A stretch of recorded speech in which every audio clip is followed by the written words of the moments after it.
Olá! Hoje a gente vai mergulhar numa ideia que é francamente radical.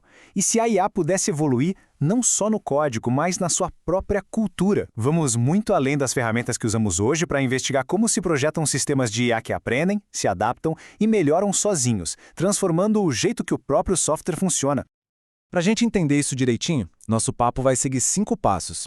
A gente começa com a IA como uma ferramenta simples, depois vê como elas se transformam em times, daí vamos entender o manual de regras desses times, a cultura de evolução que nasce disso e, por fim, os desafios de construir esse futuro com responsabilidade. Vamos lá!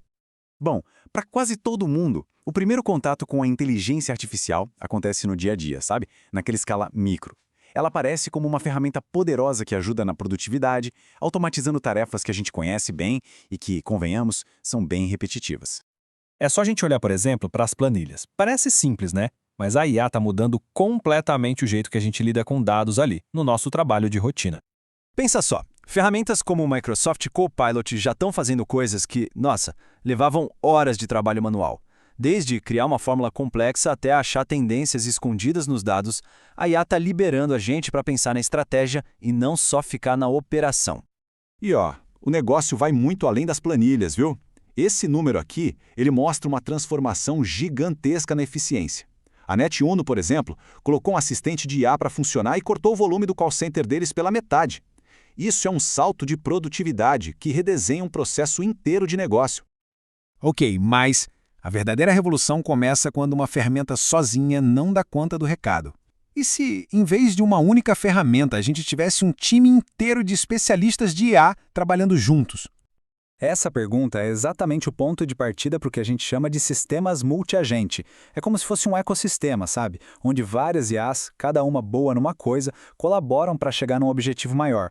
Isso não é ficção científica, não. Frameworks como o CrewAI já estão aí, permitindo criar esses times de agentes. Imagina numa automação jurídica. Um agente planeja o que precisa ser feito, outro pesquisa as leis, um terceiro escreve o contrato e o quarto revisa tudo. É literalmente uma linha de montagem de pensamento. Beleza, montar o time é uma coisa. Agora, fazer todo mundo jogar junto, seguindo as mesmas regras e com a informação certa, aí surge um desafio de engenharia bem grande. Como garantir que essa automação seja confiável? E a solução para isso é um princípio de engenharia bem elegante, chamado contexto como produto. Uma ideia central em projetos como o NoteTree, a lógica genial de tão simples. A gente passa a tratar toda a informação que a IA usa, dados, regras, instruções, como se fosse código de software. Isso quer dizer que essa informação passa a ter controle de versão, passa por testes e tem um ciclo de vida que a gente consegue gerenciar. A diferença aqui é gritante. A gente sai de uns prompts estáticos, frágeis, que quebram a tua, para ter um verdadeiro manual de operações para essa equipe de IA. Em vez de um bilhete todo amassado com anotações, o sistema agora tem um guia claro, testado e, o mais importante, que melhora com o tempo. E é aqui que a gente chega na parte mais filosófica, digamos assim, da nossa conversa. Se o time tem esse manual confiável, como ele aprende a melhorar o próprio manual, de forma autônoma? Como a inteligência do sistema evolui? E essa frase aqui, ela resume tudo perfeitamente.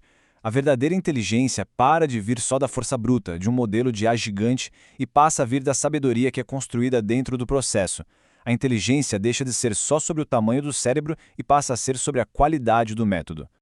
E olha só o resultado prático disso. Ao refinar o processo, a comunicação entre os agentes, a gente consegue resultados melhores, com muito menos poder de fogo, com menos hardware. Traduzindo, com um processo inteligente, um modelo de IA pequeno consegue ter o desempenho de um gigante. Com o tempo, esse processo todo começa a criar algo que a gente pode chamar de uma cultura de IA. É um sistema vivo, com atalhos, com conhecimento que não está num lugar só, mas está distribuído por toda a rede. Uma inteligência que vai crescendo, se espalhando, sabe, como os galhos de uma árvore. Nessa cultura, o sistema desenvolve seus próprios dialetos. E aqui está o pulo do gato para essa evolução toda. O erro. O erro deixa de ser um problema para se tornar um motor. Cada falha não é um bug que o humano tem que ir lá consertar. É um dado. Um dado valiosíssimo que a própria infraestrutura do software usa para aprender, se adaptar e fortalecer o sistema inteiro. Claro, né? Construir sistemas tão poderosos que aprendem sozinhos traz uma bagagem de desafios e riscos que a gente precisa encarar de frente com muita responsabilidade. A grande lição aqui é que não dá para inovar no vácuo. A inovação tem que andar de mãos dadas com uma governança muito forte. Como especialistas da PwC vivem ressaltando, é um equilíbrio delicado. Sem uma supervisão cuidadosa, a complexidade desses sistemas pode gerar novas brechas de segurança, de privacidade e de confiança. E tudo isso nos deixa com uma pergunta final, uma pergunta que meio que redefine o nosso papel de quem cria a tecnologia. Será que o nosso trabalho está deixando de ser só programar e passando a ser mais como cultivar ecossistemas digitais? A grande questão que fica no ar não é só como a gente constrói esses sistemas, mas sim como a gente guia a evolução dessa nova cultura de software.